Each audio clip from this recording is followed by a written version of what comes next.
క్రీస్తు అనుగ్రహించినటువంటి సమాధానము ఎక్కడ ఉండాలంటండి? మన హృదయాలలో ఉండవలసినదిగా ఉన్నట్లుగా మనం చూడగలుగుతున్నాం మొట్టమొదటిగా. రెండవదిగా ఈ ఇందు నిమిత్తమే, ఇందు కొరకే మీరు ఒక్క శరీరముగా పిలువబడితిరి. ఇందుకొరకే మనం ఒక్క శరీరంగా పిలువబడడానికి కారణం ఏమిటో అనేటువంటిది, ఇందుకొరకే అనేటువంటి విషయాన్ని కూడా తేటపరుస్తున్నట్టు చూస్తున్నాం. ఈ 2 విషయాలు చూస్తూ ఒకదానికొకటి సంబంధించినటువంటి వీటిని బట్టి మనము దేవునికి కృతజ్ఞులై ఉండాలి అనేటువంటి విషయాన్ని ఇక్కడ మనం చూడగలుగుతాం. జాగ్రత్తగా గమనిద్దాం ప్రియ సహోదరి, సహోదరులారా. ఎందుకంటే దేవుడు మనకి అనుగ్రహిస్తున్నటువంటిది ఏదైతే ఆ సమాధానం ఉన్నదో, అది సమాధానము మన హృదయములో మనల్ని ఏలనిచ్చేటువంటి రీతిగా ఉండాలి. ఒకవేళ సమాధానం ఏలుబడి చేయకపోతే గనక మరొకటి ఏదో ఏలుబడి మనల్ని చేస్తది. ఈ విషయం మనకందరికీ తెలిసినటువంటిదే. కదండీ! జాగ్రత్తగా మనం గమనిద్దాం. ఎందుకంటే ఏదో ఒకటి ఏలుబడి మనల్ని చేసేటువంటి రీతిగానే ఉంటది. దేవుడిచ్చినటువంటి క్రీస్తు ప్రభు అనుగ్రహించినటువంటి సమాధానము మన హృదయములో మనలో ఏలుబడి మనము చేయనిస్తే గనక అది దేవునికి మహిమార్థముగా ఉంటది. అది దేవుని యొక్క ఉద్దేశము నెరవేర్చేటువంటిదిగా ఉంటది. దానికి భిన్నముగా ఒకవేళ అట్టి రీతిగా కాకుండా మరొకటో మనల్ని ఏలుబడి చేసే రీతిగా మనము చేస్తే గనక అది దేవునికి వ్యతిరేకంగా ఉంటుంది. కదండీ! ఎందుకంటే మనకు తెలుసు ఏదైనా ఒక బాటిల్‌లో నీరు నింపబడి ఉంటే ఏవండీ సగం నీరు ఆ బాటిల్‌లోంచి మనం తొలగిస్తే గనక ఆ సగము ఖాళీగా ఉన్నట్టు మనం చూడగలుగుతాం. సగం నీరున్నట్టుగా చూడగలుగుతున్నాం. కానీ సగము దేనితో నింపబడ్డదండి? గాలితో నింపబడినట్లుగా ఉన్నట్టుగా మనకందరికీ తెలుసు. అయితే అంటే గాలి అనేటువంటి ఉండదు. ఏదో ఒక దానితో నింపబడుతుంది. అలాగనే మన హృదయములను మనము దేని చేత ఏలుబడినివ్వాలి అనేటువంటిదైతే దేవుడిచ్చినటువంటి సమాధానం, క్రీస్తు ప్రభువు ఇచ్చినటువంటి సమాధానం మన హృదయాల్లో ఏలుబడిని చేయగలిగితే గనక అది దేవుని చిత్తాన్ని నెరవేర్చేటువంటి వారముగా మనం ఉండగలుగుతామని ఈ లేఖనము ద్వారా మనం చూస్తా ఉండి ఉన్నాం.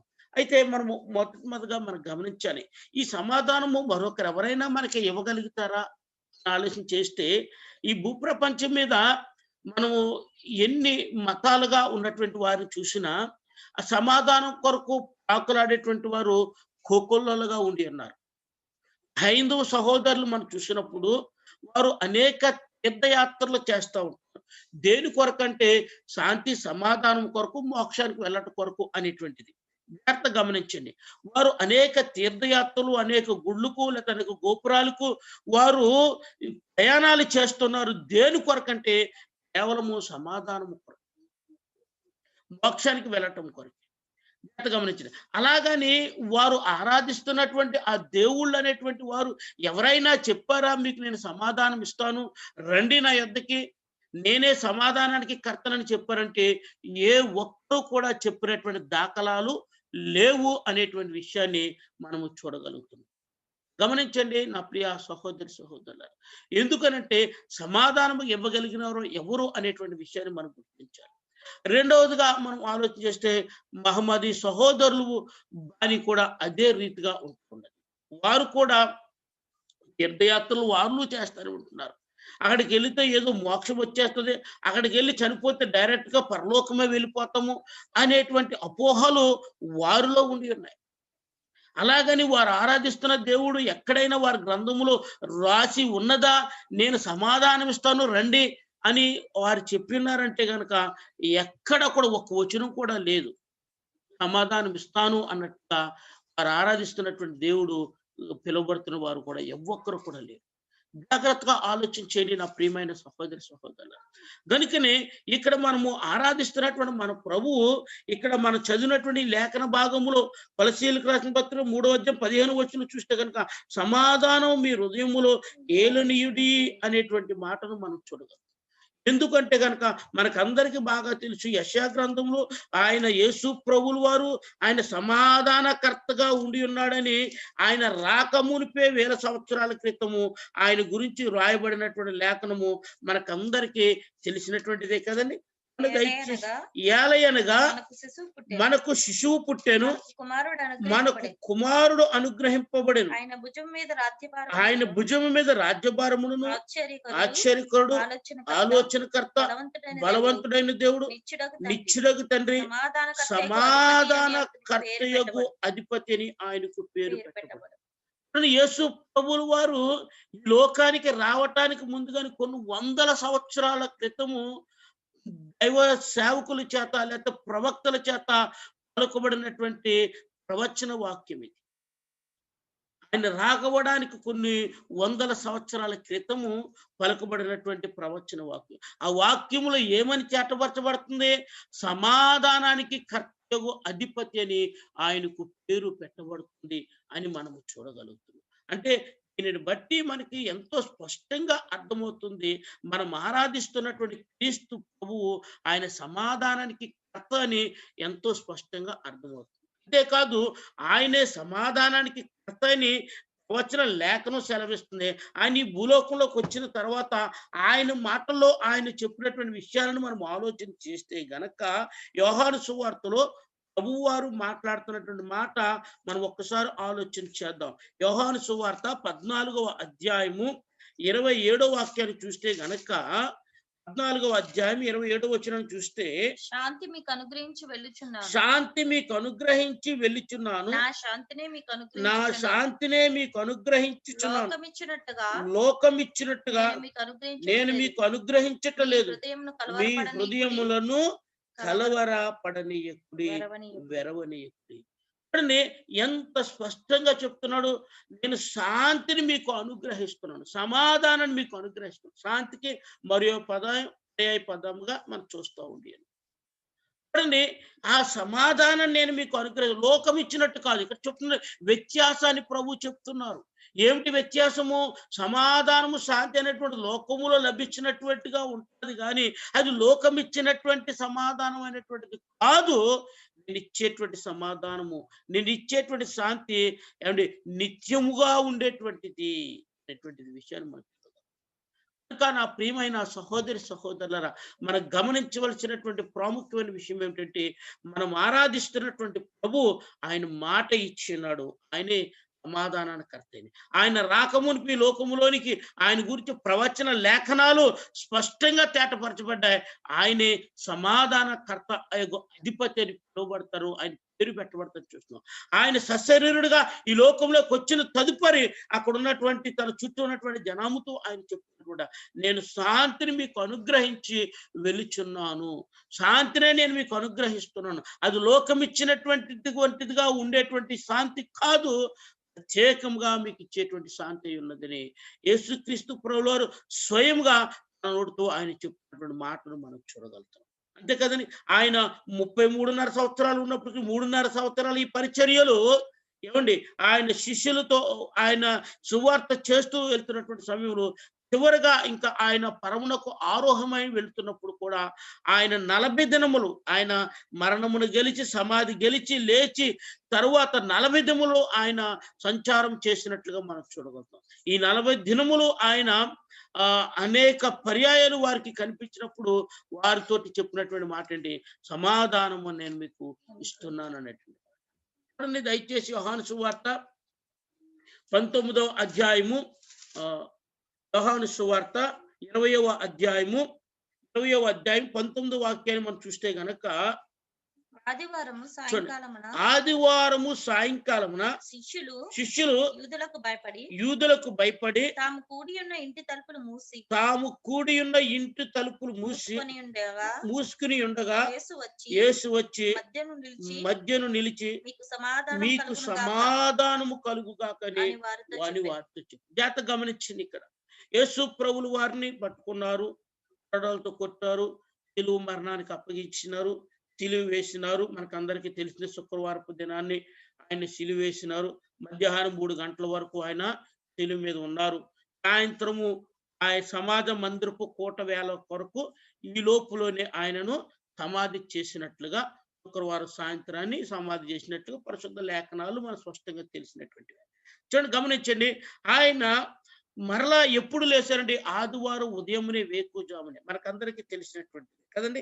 చూడండి 20వ అధ్యాయం మొదటి వచనంలో చూస్తే గనక ఆదివారమున ఆదివారమున ఇంకను చీకటిగా ఉన్నప్పుడు మగ్దలేన మరియా మగ్దలేని మరియా పెందలకడ పెందలకాడే సమాధి యొద్దకు సమాధి వచ్చి వద్దకు వచ్చి సమాధి మీద ఉండిన సమాధి రాయి మీద ఉండిన రాయి తీసి ఉండుట తీయబడి ఉండుట చూచెను గనుక ఆమె ఆమె పరిగెత్తుకొని పరిగెత్తుకుని సీమోను సీమోని పేతురు పేతురునద్దకు యేసు యేసు ప్రేమించిన ఆ మరి ఒక శిష్యుని యొద్దకు వచ్చి ప్రభువును ప్రభువును సమాధిలో సమాధుల నుండి ఎత్తుకుని పోయిరి, ఆయన ఎక్కడ ఉంచురో ఎరుగమని చెప్పి. అంటే ఆదివారము ఉదయమునే వేకుజామునే చాలా చీకటి ఉండగానే మగ్దలేని మరియ వేరొక మరియ వచ్చినప్పటికీ వారికి కనిపించింది ఏంటంటే సమాధి రాయి తెరవబడి ఉండుటయు వారు చూశాను.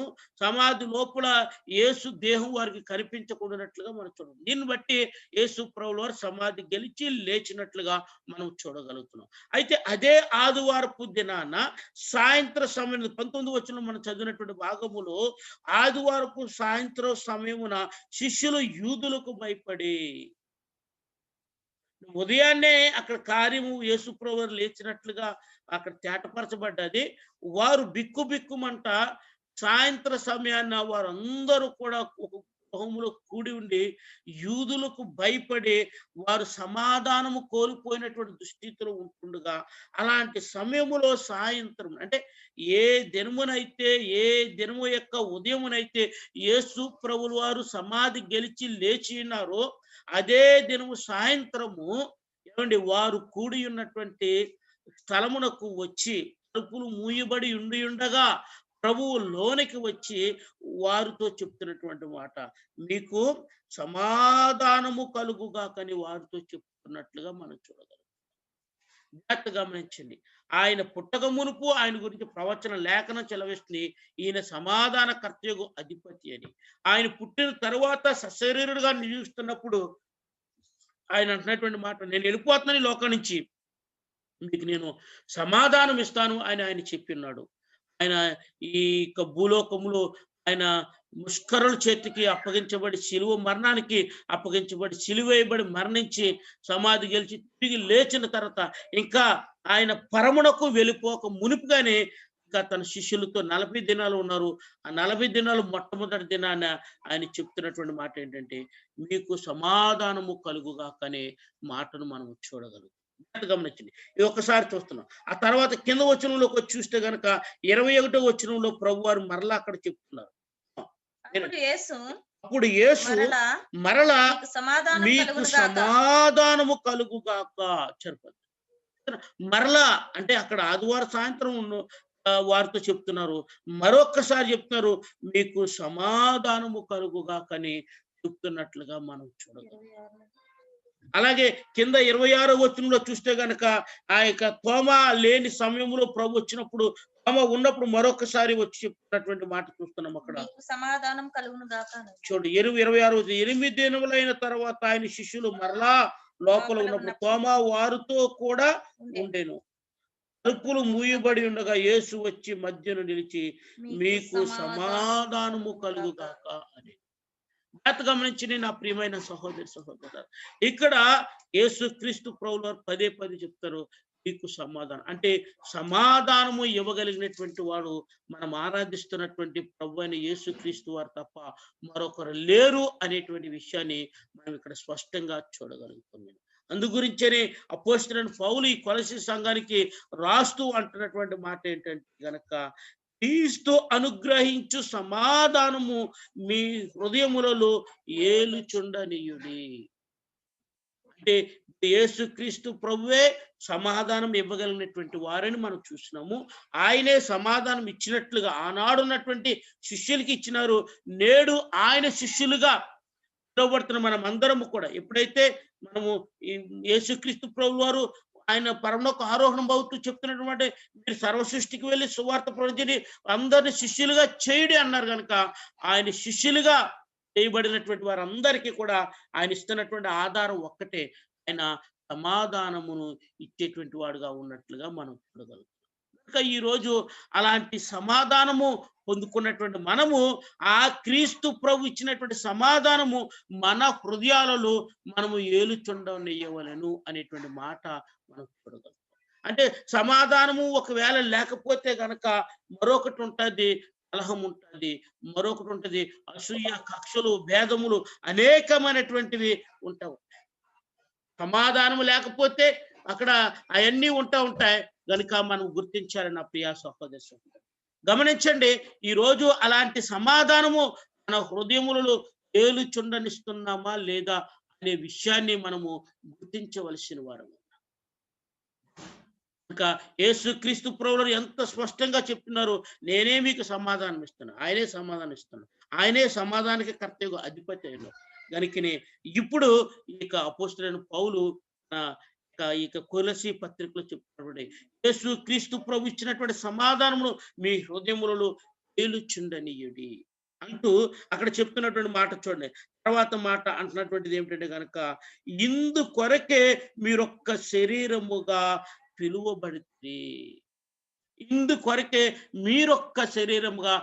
మీరొక్కరంటే దీని గురించి కొలసీలో ఉన్నటువంటి సంఘస్థులు అందరి నిమిత్తము ఆయన చెప్తున్నటువంటి మాట.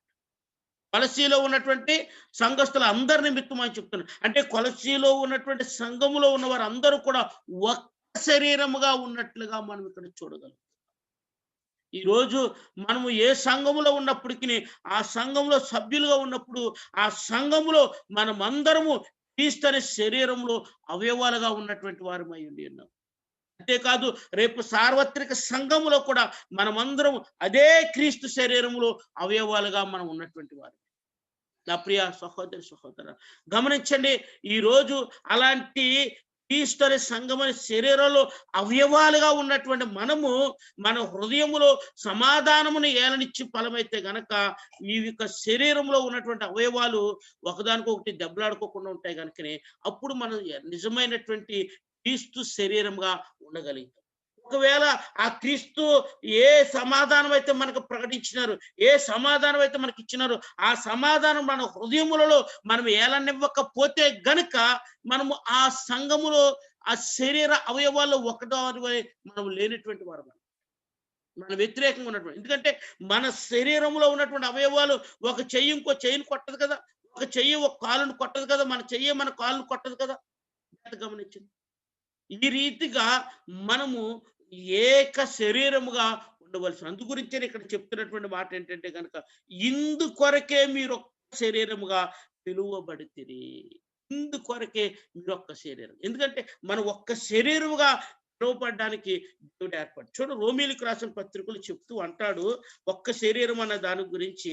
అపోస్తలుడైన పౌలు రోమీలకు రాసిన పత్రికలో చెప్తూ 12వ అధ్యాయము 4-5 వచనాలు చూస్తే గనక, రోమీలకు రాసిన పత్రిక 12వ అధ్యాయము 4-5 వచనాలు చూస్తే, చూడండి, ఒక్క శరీరములో మనకు అనేక అవయవములు ఉండినను ఈ అవయవములన్నిటిని ఒక్కటే పని ఎలాగూ ఉండదో అలాగే అనేకులమైన మనము క్రీస్తులో ఒక్క శరీరముగా ఉండి ఒకనికొకరము ప్రత్యేకముగా అవయవములమై ఉన్నాము. చూడండి, ఇక్కడ ఒక్క శరీరమై ఉన్నాము. చూడండి, ఒక్క శరీరములో మనకు అనేక అవయవములు ఉండినను ఆ అవయవముల అన్నిటినీ ఒక్క శరీరము అని మనం అంటున్నాం. ఒక్క శరీరము అని అంటున్నాం. కనుక ఒక్క శరీరముగా పిలువబడుతున్నటువంటి మనము, ఈ ఒక్క శరీరంగా ఉన్నటువంటి మనము అనేక పనులు చేసినప్పటికీ కూడాను ఒక్క శరీరంలో అతకబడి ఉన్నాము. కానీ ఒక అవయవం మరొక అవయవం మీద యుద్ధం చేయదు, ఒక అవయవం మరొక అవయవం మీద అసూయపడదు, ఒక అవయవం మరొక అవయవం మీద కక్ష పెట్టుకోదు, ఒక అవయవం మరొక అవయవం మీద స్వార్థం పెంచుకోదు, కక్ష పెంచుకోదు.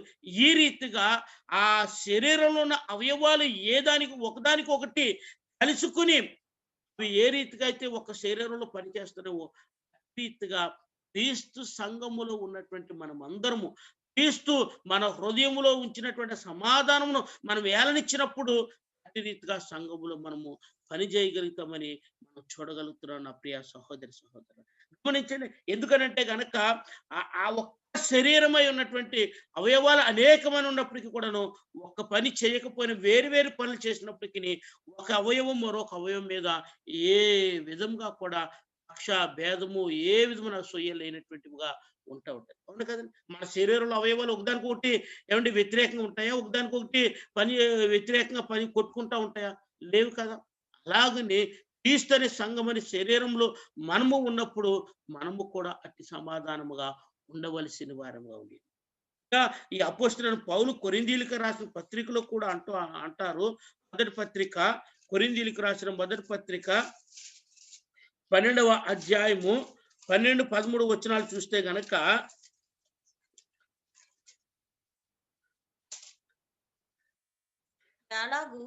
ఎలాగు శరీరము ఏకమై ఉన్నను చూడు, ఎలాగు శరీరము ఏకమై ఉన్నను అనేకమైన అవయవములు కలిగి ఉన్నదో ఎలాగు శరీరము యొక్క అవయవములన్నీ అనేకములై ఉన్నను ఒక్క శరీరమై ఉన్నను అలాగే క్రీస్తు ఉన్నాడు. గమనించండి, ఇక్కడ ఎలాగు శరీరము ఏకమై ఉన్నను అనేక అవయవాలుగా ఉన్నప్పటికీ ఏకమై ఉన్నట్లుగా మనం చూడగలం. శరీరము ఏకమై ఉన్నట్లుగా మనము చూడగలుగుతున్నాం. అనేకమైన అవయవములు కలిగి ఉన్నదో ఎలాగూ శరీరము యొక్క అవయవములన్నీ అనేకములై ఉన్నను ఒక్క శరీరమైన అనేక అవయవములై ఉన్నను ఒక్క శరీరమై ఉన్నవో అలాగే క్రీస్తు ఉన్నాడు. ఎలాగనగా యూదులమైనను గ్రీసు దేశస్థులమైనను దాసులమైనను స్వతంత్రులమైనను మనమందరము ఒక్క శరీరములోనికి ఒక్క ఆత్మేంది బాప్తిస్మము పొందితిమి. మనమందరము ఒక్క ఆత్మను పానము చేసిన వారమైతిమి. అంటే ఇక్కడ వ్యత్యాసం చెప్తున్నారు. ఎందుకంటే ఆనాడు ఉన్నటువంటి సంఘంలో ఉన్నటువంటి వ్యత్యాసం యూదుడని గ్రీసు దేశస్థుడని ఈ వ్యత్యాసం ఉన్నది కదా. అలాంటి వ్యత్యాసమును ఉంటుండగా మీరు ఎందుకు ఇలాంటి వ్యత్యాసాన్ని కనపరుస్తున్నారు? క్రీస్తు ప్రభు మీ హృదయంలో ఉంచిన సమాధానాన్ని ఎందుకు మీరు ఏలనివ్వటం లేదు? గ్రీసు దేశస్థుడని, యూదుడని, స్వతంత్రుడని, ఉన్నవాడని, లేనివాడని, పెద్దవాడని, గొప్పవాడని ఇలాంటి తారతమ్యాన్ని ఎందుకు మీరు సంఘంలో వ్యత్యాసం చూపిస్తున్నారు? ఒక్క శరీరం అయి ఉండగా ఏమండి ఒక అవయవము ఎక్కువ పని చేస్తుంది, ఒక అవయవం తక్కువ పని చేస్తుంది. అలాగనే తక్కువ పని చేస్తున్నటువంటి అవయవమును ఎక్కువ పని చేస్తున్న అవయవం నిందిస్తుందా? లేదు కదా. అలాగనే క్రీస్తు సంఘములో ఉన్నటువంటి వారు ఉంటారు. అలాంటి తప్పుడు ఎందుకు ఇలాంటి భేదాభిప్రాయము ఈ సంఘములో క్రీస్తు అనే శరీరం అనే సంఘములో ఎందుకు ఉంటుందని ఇక్కడ అపోస్తలుడైన పౌలు చెప్తున్నాడు.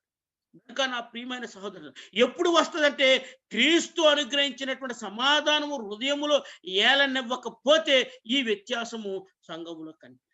ఈ వ్యత్యాసము సహోదరుల మధ్యలో కనిపిస్తుంది. ఈ వ్యత్యాసము సంఘములో నుంచి సమాజంలో కూడా వెళ్ళిపోతుంది. గమనించండి నా ప్రియ సహోదరులు, ఈ రోజు క్రీస్తు సంఘములో క్రీస్తు యొక్క సమాధానం ఏలుబడిని చేయాలి. అది క్రీస్తు సమాధానం సంఘంలో ఏలుబడి కావాలి అంటే కనుక ప్రతి ఒక్కరిలో కూడా ఆ సమాధానం ఏలుబడి కావలసినటువంటిదండి. అలాగైనప్పుడు ఆ సమాధానం వర్ధిల్లుతారు. కాకపోతే కనుక దానికి భిన్నముగా ఉంటది, దానికి వ్యతిరేకంగా పనిచేస్తాం.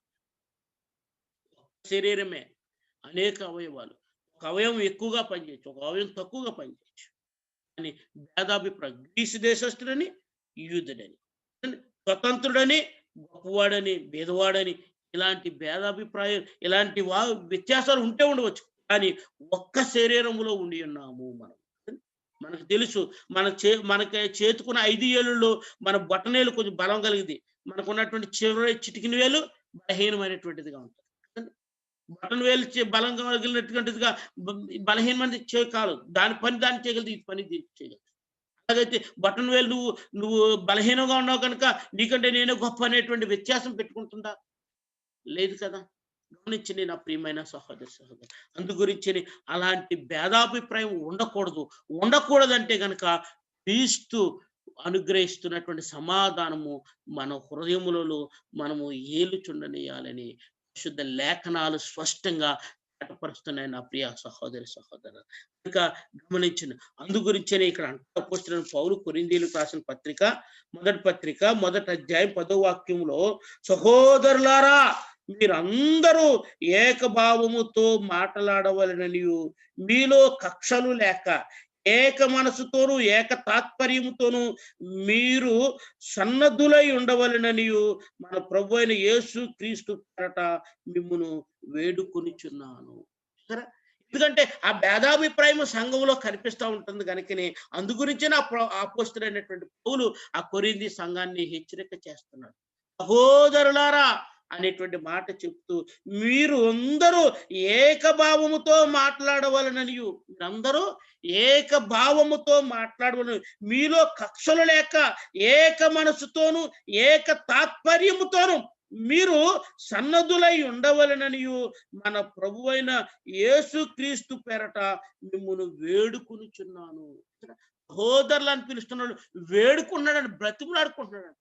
ఎందుకో కక్షలు కనిపిస్తున్నారు. ఏక శరీరంగా ఉన్నారు మీరు. ఏక శరీరంగా ఉన్నటువంటి మీరు వేరు వేరు అవయవాలుగా ఉన్నప్పటికీ కూడాను, ఆ అవయవాల వ్యత్యాసం ఉన్నప్పటికీ కూడాను, ఒక అవయవం మరొక అవయవం మీద దాడి చేయదు కదా, ఒక అవయవం మరొక అవయవం మీద కక్ష పెట్టుకోదు కదా, ఒక అవయవం మరొక అవయవం మనస్పర్ధ పెట్టుకోదు కదా. అలాంటి దానికి ఎందుకు మీరు అలాగ చేస్తున్నారని కొరింథీ సంఘాన్ని అంటున్నారు. అపోస్తలుడైన పౌలు రాసిన పత్రికలు అన్నిటిలో కూడా ఈ ఐక్యత సమాధానముల గురించే ఆయన మొత్తం క్షుణ్ణంగా పరిశీలన చేస్తే దాని గురించి చెప్పుకున్నారు. ఇక్కడ రోమీలకు రాసిన పత్రికలో చూస్తున్నాము, కొరింథీలకు రాసిన పత్రికలో చూస్తున్నాము, కొలస్సీలకు రాసిన పత్రికలో చూస్తున్నాము. ఇటు ఏకత్వాన్ని గురించి, ఏక సమాధానముల గురించి ఆయన మాట్లాడుకుంటూ వస్తారు. ఏ అపోస్తలుడైన పౌలు స్థాపించినటువంటి ప్రతి సంఘములో వచ్చినటువంటి విభేదాలని ఆయన దాటిని తొలగిస్తూ ఆ ఉత్తరాల చేత వారిని సరిదిద్దుతున్నట్లుగా మనము చూడగలుగుతాం. ప్రియమైన సహోదరులు గమనించండి. అందు గురించి మన హృదయములో క్రీస్తు అనుగ్రహించినటువంటి సమాధానము ఏలుబడిని ఇస్తే గనక ఇలాంటి వ్యత్యాసాలు ఉండవు అనేటువంటి విషయాన్ని మనం చూడాలి.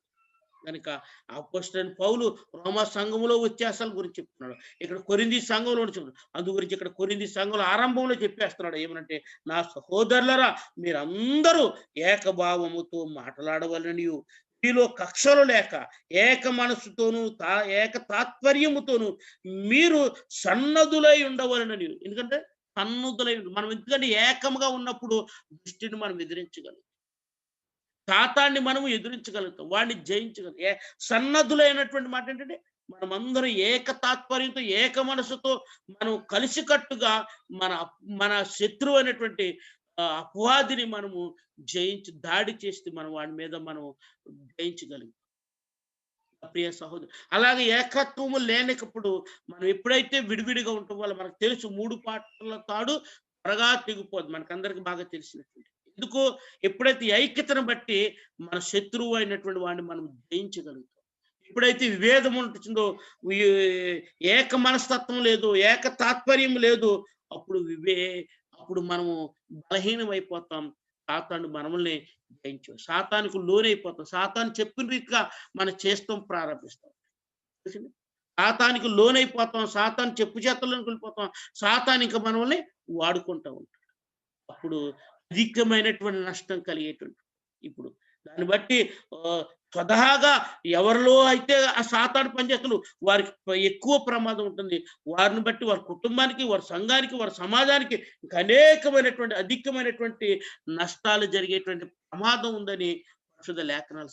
అందుకని సన్నద్ధులై అనేటువంటి మాటను ఇక్కడ ఉండవలనని మన ప్రభువైన యేసుక్రీస్తు పేరట మిమ్మును వేడుకొనుచున్నాను, యేసుక్రీస్తు పేరట మిమ్మల్ని వేడుకొనుచున్నాను అనేటువంటి మాట. మన ప్రియమైన సహోదరులు గమనించండి, ఈరోజు అలాంటి మనము ప్రభువు సన్నిధానములు సన్నద్ధులంగా ఉండాలంటే గనక ఏక మనసు, ఏక తాత్పర్యము, కక్షలు లేనటువంటి వారుగా సన్నద్ధులై మనం ఉండవలసిన వారు. అప్పుడు మనము జయించగలుగుతాం అనే విషయాన్ని ఇక్కడ మనము చూడగలుగుతున్నాం. ప్రియమైన సహోదరు.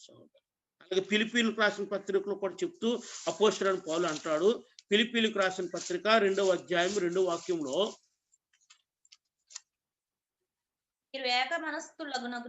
మీరు ఏక మనస్సుకు లగునట్లుగా ఏక ప్రేమ కలిగి ఏక భావము గలవారుగా ఉండి ఒక్కదాని యందే మనసుంచుచు నా సంతోషమును సంపూర్ణము చేయి. చూసారా, ఆయన సంతోషించడానికి ఆశిస్తున్నటువంటిది ఏంటంటే గనక ఏక మనస్కులుగా ఉండాలి, ఏక ప్రేమ కలిగి ఏక భావము గలవారముగా ఉండి ఒక్కదాని యందే మనసుంచుచు నా సంతోషమును సంపూర్ణము చేయుడి అనేటువంటి మాటను మనము చూడగలుగుతాం. ఏమైనా సహోదరి సహోదరులు సరే, అంటే ఏకత్వమును కొదువవుతున్నప్పుడు అక్కడ క్రీస్తు క్రీస్తు యొక్క సమాధానము మన హృదయంలో ఉండటం లేదనమాట. ఎప్పుడైతే ఏకత్వం దూరం అయిపోతుందో, సమాధానం దూరం, క్రీస్తు యొక్క సమాధానం మనలో లేనటువంటి అందుకని నా ప్రియమైన సహోదరి గమనించండి. అందుకని ఇక్కడ ఎంతగా ప్రాధేయపడుతున్నాడు, బ్రతిమలాడుకున్నాడు, వేడుకుంటున్నాడు అపోస్తలుడు. సంగమా, మీలో ఇలాంటి కక్షలు ఉంటున్నాయి, విభేదాలు ఉంటున్నాయి, ఇలాంటి తత్వం ఉంటుంది, దాన్ని దూరపరిచింది. క్రీస్తు మనకి ఇచ్చినటువంటి సమాధానము మీ హృదయములలో ఏలనీయుడి. ఆ సమాధానం ఏలితే గనక మనము సన్నద్ధులమై ఉంటాము, శత్రువుని మనము జయించగలుగుతాము అనేటువంటి విషయాన్ని ఇక్కడ మనం చూడాలి. ఆ సహోదరు గమనించండి. దానికి మొట్టమొదటిగా మరో వాక్యంలో మనం చూస్తున్నటువంటి మాట ఏంటంటే, క్రీస్తు అనుగ్రహించే సమాధానం మీ హృదయములలో ఏలుచుండనీయుడి అని వచ్చాడు. మన ప్రభు మనకు సమాధానం ఇచ్చాడు, నిశ్చయముగా మనకు తెలుసు ఆయన మనకే సమాధానము ఇచ్చింది అన్నాడు. ఈ సమాధానం ఇచ్చిన దానికంటే మనమందరము కూడా ఒక్క శరీరం, ఇందుకొరకే ఒక్క శరీరంగా పిలవబడతాం. ఈ ఒక్క శరీరంగా పిలవబడినట్టు మన అందరికీ ఒక్కటే నిరీక్షణ ఉంటుందంటే, ఎఫెసీయులకు రాసిన పత్రికలో చెప్తూ అంటాడు, మనకందరికీ ఒక్కటే నిరీక్షణ అంటండి. 4వ అధ్యాయం 4వ వచనంలో, ఎఫెసీ 4:4లో శరీరం ఒక్కటే, ఆత్మయు ఒక్కడే, ఆ ప్రకారమే మీ పిలుపు విషయమే ఒక్కటే నిరీక్షణ యుందుటకు పిలువబడింది. చూసారా, అంటే ఇవన్నిటిని బట్టి చివరిగా చెప్తున్నటువంటి మాట ఏంటంటే, మన నిరీక్షణ ఒక్కటే కదండి. ఏ క్రైస్తవుని అడిగినా సరే ఒక్కటే నిరీక్షణ ఏంటంటే, నేను ఇక్కడ చనిపోతే నా ప్రభు పరలోక రాజ్యంలో నేను ఉంటాను. క్రైస్తవుడు అందరితో ఒకటే నిరీక్షణ కదా, అవును కదా. మరి ఒక్కటే నిరీక్షణ ఉన్నప్పుడు, ప్రభు అందరికి ఒకటే సమాధానం ఇచ్చినప్పుడు, మరి ఈ మధ్యలో మిగతాది ఎందుకు వచ్చేస్తుంది తేడా అంటే, ఆ ప్రభు మొట్టమొదటి ఇచ్చినటువంటి సమాధానం మన హృదయంలో ఏలనివ్వకపోతే గనక మధ్యలో భేదం వచ్చేస్తుంది. ఏక మనసు వస్తలేదు, ఏకతాత్పర్యం వస్తలేదు, ఏమంటే ఏక సమాధానంగా ఉండలేకపోతున్నాం. కనుక ఇప్పుడు చివరిగా ఒకటే నిరీక్షణ ఉంటుంది. నువ్వు ఇచ్చినది ఒకటే సమాధానం అందరికీ, చివరిగా మన నిరీక్షణ అందరితో ఒకటే, నీ మధ్యలోనే వచ్చేస్తుంది. అంటే మనము క్రీస్తు ఇచ్చినటువంటి సమాధానం మొట్టమొదటిదే మన హృదయములో మనం ఏలనివ్వటం లేదనమాట. మనం ఏలనివ్వకుండా దాన్ని మనం ఏం చేస్తున్నామంటే, మన క్రీస్తు ప్రభు ఇచ్చిన సమాధానం పక్కన పెడుతున్నాం. అందుకని ఇప్పుడు క్రీస్తు ప్రభు ఇచ్చిన సమాధానం కంటే లోక సమాధానం మనలో చేర్చుకుంటున్నాం. ఎందుకంటే యేసుప్రభులు వారు చెప్పారు కదా, యోహాను సువార్తలో చూసుకున్నా, నేను మీకు శాంతినిస్తున్నాను, అది లోకం ఇచ్చినట్టు కాదు అంటున్నాడు. ఎందుకంటే లోకములో కూడా ఇస్తుంది శాంతి, అది లోకం ఇచ్చినటువంటి శాంతి వెళ్ళేది కాదు అనే మాట చెప్తున్నట్టే, లోకములో కూడా శాంతి ఉంటుంది, అది సాతాను చేత ఇవ్వబడుతుంది. చాలా మంది దానికి లోనైపోతున్నారు, దానికి ఆకర్షితులైపోతున్నారు, దాని వెంటే ఉంటున్నారు, దాన్నే వెంబడిస్తూ ఉంటున్నారు. చాలా ప్రమాదం నా ప్రియ సహోదరు. క్రైస్తవులుగా ఉన్నటువంటి వారు, మరొకరేం కాదు, బయట వారు కాదు, క్రైస్తవులుగా ఉన్న వారిలో కూడా ఇలాంటిది కనిపిస్తుంది. అందుకనే ఇక్కడ మనం చూస్తున్నాం, క్రీస్తు ప్రభు మనకందరికి ఇచ్చినటువంటిది ఒక్కటే సమాధానం. అదే సమయంలో మనమందరము ఒక్క శరీరంగానే ఉండి ఉన్నాం, శరీరంగానే ఉన్నాం. అవయవాలు వేరువేరుగా ఉన్నాయి, వేరువేరు తాత్పర్యాలు ఉన్నాయి, మనకు తెలుసు, చూసామై. అయితే శరీరం ఒక్కటే, మనమందరము అదే శరీరంలో అతకబడి ఉన్నాం. దానికి ఒక్క సమాధానము, ఒక్క శరీరము, మనకందరికి ఒక్కటే నిరీక్షణ. ఏమిటా నిరీక్షణ? మనం ప్రభు యొక్క నిత్యరాజ్యములో ఉంటామనేటువంటి ఒకే ఒక్క నిరీక్షణ ప్రభు మనకు ఇచ్చిన్నాడు. నా ప్రియమైన సహోదర గమనించండి, ఈరోజు మనము ఆ యొక్క సమాధానాన్ని మన హృదయములో ఏలనివ్వటం ప్రారంభిస్తే గనక, ఒక్క శరీరంగా ఉన్నటువంటి మనలో ఏ విధమైన భేదం అది ఉన్నది అనడానికి నిదర్శనం ఏంటంటే అండి, ఉన్నది ఒక్క యేసుక్రీస్తు ప్రభు మనకు అనుగ్రహించిన సమాధానము మన హృదయములో ఏలనిస్తున్నాము అనడానికి నిదర్శనం ఏమిటంటే గనక, కక్షలు లేకుండా, విభేదము లేకుండా, తాత్పర్యములో ఏకతాత్పర్యం కలిగి ఉంటూ, ఏమండి మనం ఎప్పుడైతే ఆ రీతిగా కొనసాగుతూ ఉంటామో, అప్పుడు ఆ సమాధానం మన హృదయాల్లో ఉన్నది, మన హృదయాల్లో మనం ఏలనిస్తున్నాము అనేటువంటిది మనం చూడగలం. భేదాభిప్రాయాలు, తాత్పర్యాలు కనిపిస్తే గనక సమాధానం కోల్పోయాం మనం, సమాధానం మన నుండి దూరం వెళ్ళిపోయింది. కానీ సమాధానంగా ఉన్నట్టుగా నటించొచ్చు ఒకవేళ మనం, కానీ అది ఉండదు మనలో. ప్రియమైన సహోదరి ఎంత స్పష్టంగా ఉంది చూసిన వాక్యం. ఇది గమనించండి. ఈ రోజు ఒకవేళ అలాంటిది ఉంటే గనక నన్ను మించిపోయింది ఏమి లేదు. ప్రభువైన యేసుక్రీస్తు వారు మనల్ని ఆయన త్రోసివేసే దేవుడు ఏమి కాదు గనుకనే, ప్రభువా నీవిచ్చిన సమాధానం నా హృదయంలో ఏలనివ్వకుండా నేను దాన్ని దూరపరుచుకున్నానయ్యా, క్షమించండి అని అడుగుదాం. ప్రభు మరలా ఆ సమాధానం మనకిస్తారు. ఆ సమాధానం మనం ప్రాక్టీస్ చేద్దాం. ఏకతాత్పర్యం, ఏక మనసు అండి, అందరి పట్ల మనము ప్రేమ కలిగి మనం జీవిస్తూ ముందుకెళ్ళినప్పుడు ఆ సమాధానం మనలో కనిపిస్తుంది. అప్పుడు ఎప్పుడైతే మనకు కలిగిస్తుందో అప్పుడు క్రీస్తునే నిజమైన శరీరంలో అవయవాలుగా మనం ఉన్నటువంటి వారు. ఒక శరీరం మరొక శరీరం మీద ఏ విధంగా కూడా అది భేదాభిప్రాయం పెట్టుకోదు. అందుకని అలా కాకుండా మనం ఉండగలం. అయితే మనం అలా ఉండగలుగుతాము. అప్పుడే మన నిరీక్షణ కూడా ఒకటై ఉంటుంది. మన నిరీక్షణ కూడా ఒకటై ఉంటుంది. ఆ నిరీక్షణే నిత్యరాజ్యంలో మనమందరము ప్రభుతో యుగాయుగములు కూడా మనము ఉండగలుగుతాం నా ప్రియమైన సహోదర సహోదరు.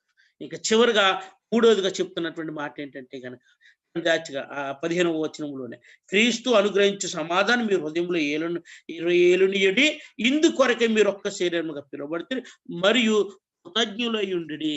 ఇప్పుడు దీనిని బట్టి చివరిగా మనం ఏమి కనపరచాలి? ఇదంతా ఈ లోకంలోనే మనం చూస్తున్నటువంటిది. చివరిగా మనం ఏం కనపరచండి? కృతజ్ఞులై ఉండవలసిన వారుగా ఉంది. దేన్ని బట్టి? యేసుక్రీస్తు ప్రభు మనకు అనుగ్రహించిన సమాధానం బట్టి, ఆ సమాధానం మనలో ఉన్న కారణం బట్టి మనం అందరితో సమాధానంగా సంతోషంగా ఏకముగా ఉంటున్నాము. ఇది ఉండటం కారణం బట్టి మన నిరీక్షణ ఒకటే ఉంటుంది. ఇప్పుడు దీని అంతటిని ప్రభువే మనకి ఇచ్చినాడు కనుక మనం కృతజ్ఞులై ఉండాలి. ప్రభు పట్ల కృతజ్ఞులమై ఉన్నాం అనడానికి మనం ఒకరినొకరు పురుగొల్పుకుంటున్నాం కదండి. ఒకరినొకరు ప్రేమించుకుంటున్నాం కదా. యేసు పరిశుద్ధ లేఖనం ఏం జరుగుతుంది? ఒకరిని ఒకడికి వచ్చి ఉండవలసింది ఏదైనా ఉందంటే కనుక ప్రేమ యందు తప్ప మరొక దేని యందు కూడా మీరు రుణస్థులుగా ఉండకూడదు అంట. అంటే ఎవరైనా ఒక సహోదరుడు మనం ప్రేమించాలంటే ఆ ప్రేమకే మనం రుణస్థులం అంతే, అంతకు గనుక ఇప్పుడు ఈ రుణమును బట్టి మన సహోదరుడు నన్ను ప్రేమిస్తున్నాడు కనుక నేను అతనికి రుణస్థుడును అని మనం కృతజ్ఞతలమై ఉండాలి. అతనికి అదే సమయంలో ప్రభువుకు రుణస్థులమై ఉండాలి, ప్రభువుకు కృతజ్ఞులమై ఉండాలి. గమనించండి. కనుకనే ఎప్పుడైతే మనము ఇది కలిగి ఉంటామో అది కృతజ్ఞతా భావంతో మనం ఉండగలం. చివరిగా చెప్తున్నటువంటి, నువ్వు ఎప్పుడైతే సమాధానం నీలో ఏలిస్తావో నువ్వు ఒక్క శరీరంలో ఉంటావు. ఒక శరీరం ఉన్న కారణం బట్టి మన నిరీక్షణ ఒక్కటే ఉంటది. ఆ నిరీక్షణ కారణం బట్టి మనం కృతజ్ఞులుగా ఉంటాం. ఈ కృతజ్ఞత మన తోటి సహోదరుల పట్ల కనపరుస్తాం, మన ప్రభువైన యేసుక్రీస్తు పట్ల మనకు కనపరుస్తాం. ఈ అందుకని కృతజ్ఞులై ఉండుడి అనేటువంటి మాట మనం చూడాలి ప్రియమైన సహోదరు. అందుకని అలాంటి కృతజ్ఞత మన హృదయంలో నిండి ఉండాలి. చూడు, కొలసీలకు రాసిన పత్రికలోనే అపోస్తలుడు పౌలు చెప్తూ అంటాడు, 1వ అధ్యాయం 12వ వాక్యంలో చూస్తే ఆ కృతజ్ఞత గురించి చెప్తూ అంటాడు,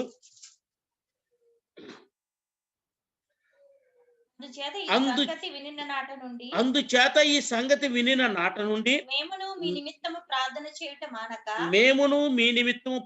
చేయటం మానక మీరు సంపూర్ణ జ్ఞానమును ఆత్మ సంబంధమైన వివేకము గలవారును ఆయన చిత్తమును పూర్ణంగా గ్రహించిన వారినై ప్రతి సత్కార్యములో సఫలమగుచు దేవుని విషయమైన జ్ఞానమందు అభివృద్ధి పొందుచు అన్ని విషయములలో ప్రభువును సంతోషపెట్టినట్లు ఆయనకు తగినట్లుగా నడుచుకొనవలనని ఆనందముతో కూడిన పూర్ణమైన ఓర్పును దీర్ఘశాంతమును కనపరచినట్లు ఆయన మహిమ శక్తిని బట్టి సంపూర్ణ బలముతో బలపరచబడవలనని తేజోవాసులైన పరిశుద్ధుల స్వాస్థ్యములో పాలివారు మగుటకు మనలను పాత్రులుగా చేసిన తండ్రికి మీరు కృతజ్ఞతాస్తుతులు చెల్లింపవలని దేవుని బతిమాలుకొనుచున్నాను. అంటే ఎన్ని విషయాలు పైన చెప్తూ చివరిగా చెప్తానంటే మీరు కృతజ్ఞతాస్తుతులు చెల్లింపవలనని దేవుని నేను బ్రతిమాలుకుని మనము కృతజ్ఞతాస్తుతులు చెల్లించాలి. ఏమండి ఈ కృతజ్ఞతాస్తుతులు చెల్లించడానికి నీకు అది లేదు, నీకు ఇది ఇచ్చాడు, నీకు ఇల్లు లేదు ఇల్లు ఇచ్చాడు, పిల్లలు లేరు పిల్లలు ఇచ్చాడు, పెళ్లి లేదు పెళ్లి అయింది, ఆ విషయాలు ఇంకా లోకపరమైన విషయాలు ఒక్కటైనా కనిపిస్తుంది ఇందులోను? లేదు లేదు లేదు. ప్రతి ఆత్మీయ విషయాన్ని ఆయన చెప్తూ అభివృద్ధి పొందుచు జ్ఞానమందు దేవుని విషయమైన జ్ఞానమందు అభివృద్ధి పొందుచు అన్ని విషయములో ప్రభువును సంతోషపెడుతూ, అన్ని విషయంలో ప్రభువును సంతోషపెడుతున్న కారణం బట్టి మనం దేవునికి కృతజ్ఞతాస్తుతులు చెల్లించవలసిన వారంగా ఉన్నాం. సాధారణంగా మనం కృతజ్ఞత కొడుకు పెట్టాలన్నా, కృతజ్ఞతలు చెల్లించాలన్నా మనకి ఏదో లోకపరమైనది కలిసి వస్తే అప్పుడు మనం కదండి, ఇంక్రిమెంట్ బాగా వస్తే అప్పుడు కదండి, ఈ రీతిగా మనం లోకపరమైనటువంటి విషయముని బట్టి మనము కృతజ్ఞతలు కానీ అపోస్తలుడైన పౌలు ఇన్ని విషయాలు చెప్తూ లోకపరమైనది ఒక్కటే చెప్తలేదు, ఆత్మీయపరమైనటువంటిది మాత్రమే ఆయన మాట్లాడుతూ ఆయన అంటున్నాడండి.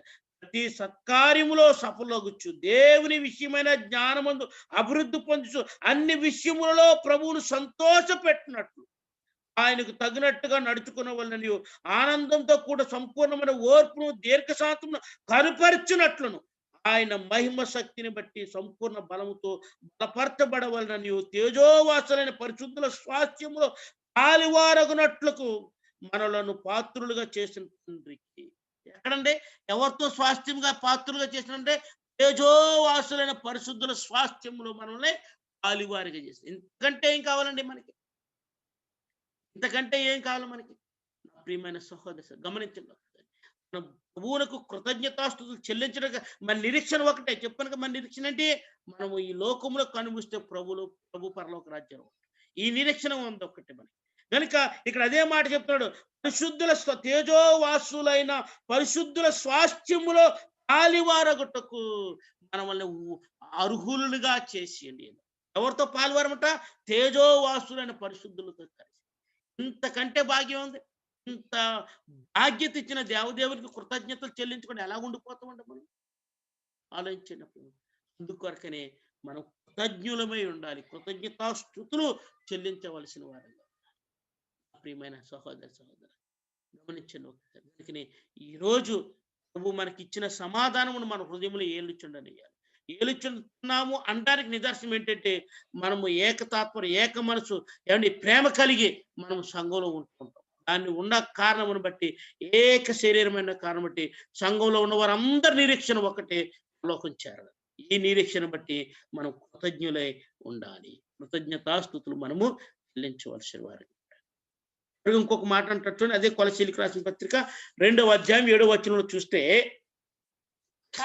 కావున మీరు ప్రభువైన క్రీస్తు యేసును అంగీకరించిన విధముగా ఆయన యందు వేరుపారిన వారై ఇంటి వలె కట్టబడుచు మీరు నేర్చుకున్న ప్రకారముగా విశ్వాసమందు స్థిరపరచబడుచు కృతజ్ఞతాస్తుతులు చెల్లించట యందు విస్తరించుచు ఆయన యందుండి నడుచుకున్నది. ఇక్కడ కృతజ్ఞతాస్తుతులు చెల్లించి అనే మాట మొదట్లో చూసాము. ఇక్కడ కృతజ్ఞతాస్తుతులు చెల్లించుచు అండి ఏమంటారంటే విస్తరించాలంట. అంటే కృతజ్ఞతాస్తుతులు చెల్లించుట్లు కూడా మనం విస్తరించవలసిన వారముగా ఉండాలి.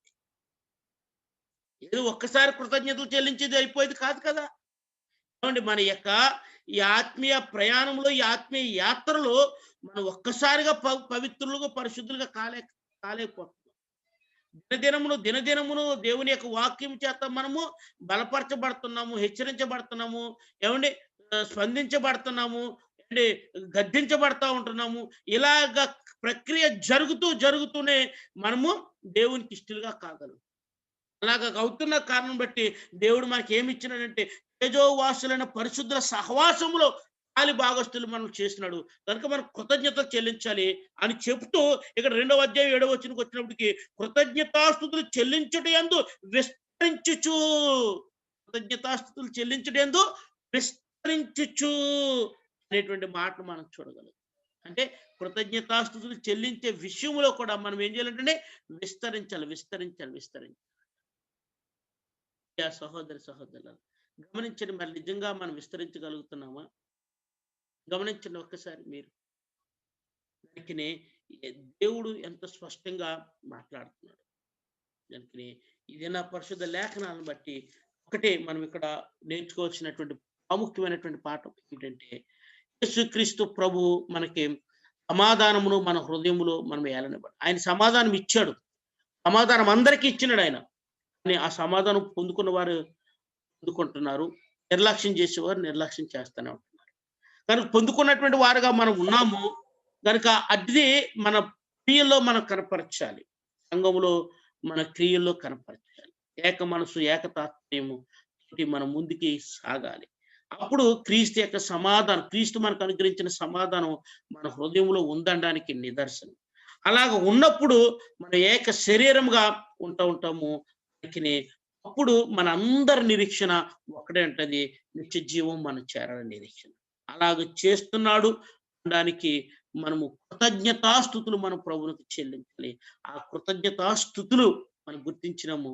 ఎలాగంటే గనక పరిశుద్ధులైన తేజోవాసులైన పరిశుద్ధుల సహవాసములో మనల్ని పాలి భాగస్థులు చేసిన ప్రభువునకు మన కృతజ్ఞతాస్థుతులు చెల్లించాలి. అంతేకాదు అలాగ చెల్లిస్తూనే కృతజ్ఞతాస్తుతులు చెల్లించే విషయంలో విస్తరించాలి. ఒక జాబులో జాయిన్ అయినటువంటి మనం అక్కడే ఉన్నాం కదండి. ప్రమోషన్ మీద ప్రమోషన్ ముందుకు వెళ్తానే ఉంటాం. అలాగనే మన ఆత్మీయ జీవితంలో కృతజ్ఞతాస్తుతులు చెల్లించామంటే ఇంకనూ చెల్లిస్తూ ఇంకనూ అధికంగా దేవునికి ఇష్టమైనటువంటి వారు, దేవుని సంతోష పెట్టేటువంటి వారుగా మనం ఉండవలసిన వారు. అట్టి రీతిగా మనం కొనసాగినప్పుడు దేవుని చిత్తాన్ని పరిపూర్ణంగా నెరవేర్చినటువంటి వారముగా ఉండగలుగుతాం నా ప్రియమైన సహోదర. దానికి ఈరోజు పౌలు ఈ కొలసీలో ఉన్నటువంటి సంఘాన్ని మాట్లాడుతూ, ప్రభు మీకు ఇచ్చిన సమాధానము మీ హృదయంలో ఏలనివ్వకపోతే గనక మీరు సంఘములో ఉన్నా కానీ కూడా ఆ శరీరంలో మీరు అవయవాలుగా లేనటువంటి వారే. మీరు ఆ శరీరంలో అవయవాలుగా ఉన్నట్టుంటుంటే కనుక ఖచ్చితంగా మీ హృదయంలో క్రీస్తు ఇచ్చిన సమాధానం వెలుబడి చేస్తూ ఉంటది. సమాధానం ఉండడానికి మీరు సంఘములో ఏక శరీరంలో ఉన్నటువంటి అవయవాలుగా ఉండగలుగుతారు. అలాంటి అవయవాలు అందరి నిరీక్షణ ఒక్కటే, ఏమిటంటే నిత్యరాజ్యములో మనం అందరం చేరడం. మన నిరీక్షణ ఒక్కటే ఉన్నది. మన నిరీక్షణ ఒక్కటే. ఆ నిరీక్షణతో ఉన్నాం. దానికి ఇలాంటి నిరీక్షణ ఇచ్చిన దేవునికి కృతజ్ఞతలు మనం చెల్లించవలసిన వారుగా ఉన్నామని చూస్తున్నాం.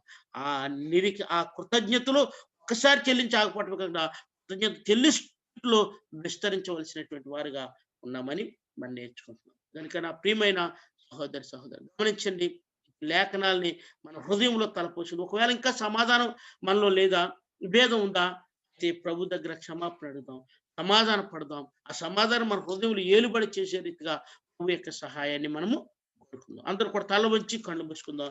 ఇటు వాక్యాన్ని మన జీవితానికి అన్వయించుకుందాం. ప్రతి సందర్భం కూడా ఇటు వాక్యాన్ని మన హృదయంలో తలపోసుకుని దేవుని వైపున కూర్చోద్దాం. ఇష్టపడినటువంటి ఈ వాక్యము మనందరి జీవితంలో ఫలింపబడినట్టుగా రాజారావు గారు ప్రార్థన చేస్తారండి.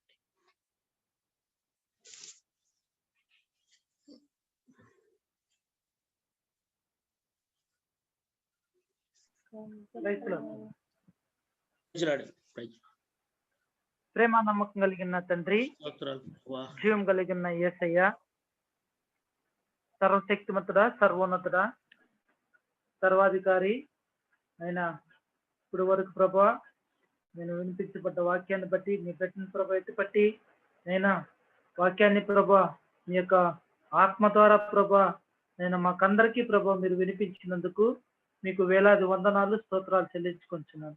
అవును ప్రభా, మేమంతా ప్రభా ఏక శరీరమై ప్రభా ఏకరీతిగా ఏకాత్మ కలిగి ప్రభా నైనా నీకోసం ప్రభా నమ్మకంగా జీవించే విధంగా సహాయం చేయండి. అవును ప్రభా, విడివిడి అవయవాలన్నిటి అయినప్పటికీ ప్రభా శరీరంలో ప్రభా నైనా ఒకే విధంగా కలిసి ఉండే విధంగా ప్రభా మేమందరం ఎక్కడెక్కడ వారమో అయినప్పటికీ ప్రభా మీరు ఇచ్చిన రక్షణ బట్టి, మీరు ఇచ్చిన ఆత్మను బట్టి నైనా ఏకరీతిగా కలిసి ఉండే విధంగా సహాయం చేయండి. అవును ప్రభా, సమస్తం ఎరిగిన దేవా నైనా ఎంతమంది అయితే ప్రభా ఈ జూమ్ లో పాల్గొన్నారో ప్రతి కుటుంబాన్ని ప్రభా మీరు జ్ఞాపకం చేసుకోండి అయ్యా. అవును ప్రభా, చివరి దినం వరకు ప్రభా మీరు ఆకడలు ఎత్తబడే సమయం వరకు ప్రభా మేము నిరీక్షణ కలిగి ఏకాత్మతో నైనా మీకోసం నమ్మకంగా జీవించే విధంగా ప్రభా సహాయం చేయండి అయ్యా. అవును ప్రభా, మేము ఏ పాటి వారమయ్యా నైనా మీరు మమ్మల్ని మేము మీ మీ దగ్గరకు రాలేదయ్యా.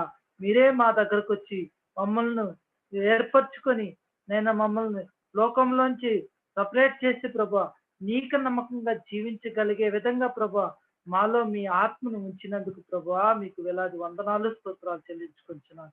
అవును ప్రభా, మీరు చేసిన యొక్క గొప్ప కార్యాన్ని బట్టి ప్రభా మీకు వేలాది వందనాలయ్యా.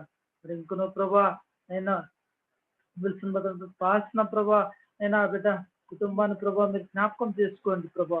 ఎంతో ప్రయాసపడి ప్రభా నైనా మీకోసం నైనా అనేక మందిని మీకు సన్నిధానంగా మీకు దగ్గరగా జీవించే విధంగా నైనా ఆ బిడ్డ ప్రయాసపడుతున్న ప్రయాసను బట్టి మీకు వందనాలు చెల్లించుకుంటున్నాను. ఇంకనూ ప్రభా ఎంతో మందిని ప్రభా మీ సన్నిధానానికి చేర్చే విధంగా ప్రభా ఆ బిడ్డని మీరు వాడుకోండి ప్రభా. ఆ బిడ్డ కుటుంబాన్ని జ్ఞాపకం చేసుకోండి ప్రభా. అయినా మీరే సహాయం చేయండి, ప్రతి విషయంలో మీరే తోడేటి సహాయం చేయమని అడుగుకుంటున్నాను.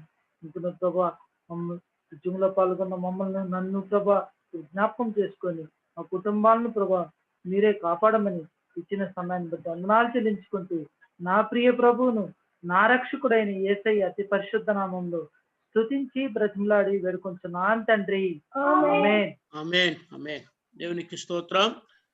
మరి దైవ సేవకులు జాన్ సుందర్ గారు రేపు సాయంత్రాన్ని మరలా మన మధ్యకి వస్తారండి. ఈ సమయంలో ముగింపు ప్రార్థన ఆశీర్వాదంతో మనం ముగించుకుందాం. మన మధ్యలో సహోదరులు రాజ్ కుమార్ గారు ముగింపు ప్రార్థన చేస్తారు. ఆశీర్వాదములతోటి కోరికను మనం ముగించుకుంటాం.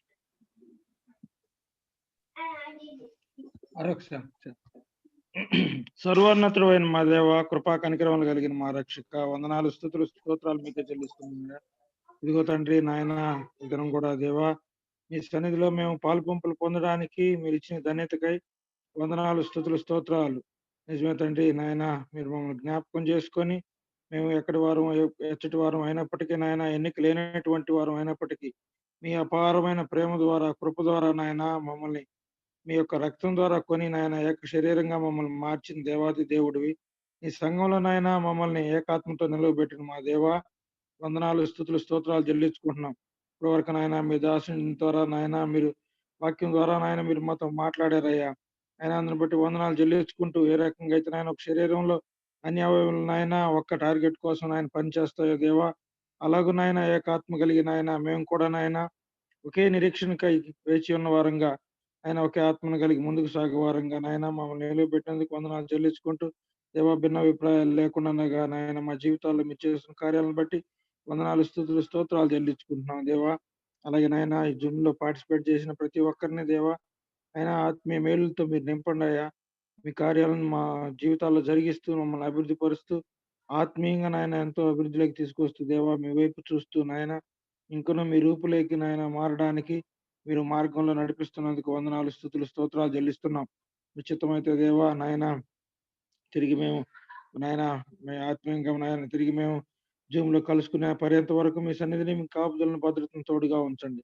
విన్న వాక్యాన్ని ఆయన వ్యర్థంగా పోకుండా ఆయన శాతాన్ని ఎత్తుకొని పోకుండా దేవా నాయన మీరు కంచి వేసి దేవా అభివృద్ధి పరచమని ఆయన మీ చేతులకు అప్పగించుకుంటూ మహిమ ఘనత ప్రభావాలు మీరు పొందుకోనమని మా అక్కర అవసరతలో చాలిన మా దేవుడు గుండి మమ్మల్ని నడిపిస్తున్న మా రక్షకుడు అయిన యేసయ్య పరిశుద్ధమైన ఘనమైన నామంలో ప్రార్థించి వేడుకొంచున్నాం పరమ తండ్రి.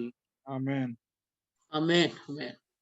ఇప్పుడు మన తండ్రి అయిన దేవుని ప్రేమయు కుమారుడైన యేసు క్రీస్తు వారి యొక్క కృపయు శుద్ధాత్మ అన్యోన్య సహవాసము ఇప్పుడును ఎల్లప్పుడును మనకును లోకములో ఉన్న సకల పరిశుద్ధులకు మన కుటుంబాలకి మనకిని ఆయన కృప సదా తోడై నడిపించును గాక.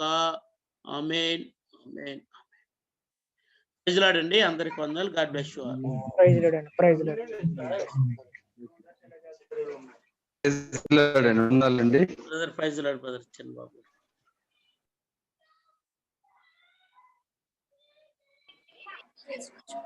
Praise the Lord, Uncle.